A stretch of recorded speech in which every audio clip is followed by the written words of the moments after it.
Leo kipekee kupikia takti zaidi ya bilioni 20.258 ambazo tunakwenda kujenga soko kubwa la Kihesa, na tunakwenda kujenga barabara katika maeneo yetu ya kata ya Mkimbizi na Mtuvila. Wananchi wangu watafurahi sana. Tuko tuna changamoto kubwa sana kama mji wa Iringa.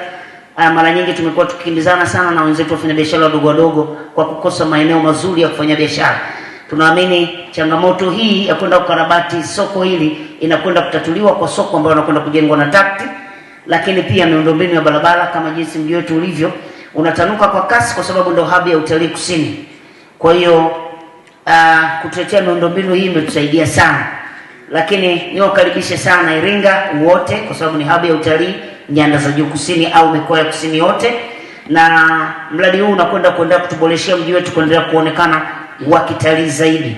Lakini nimkaribishe sana mkandarasi wetu jina lake ile Demotoclass Lily Hope.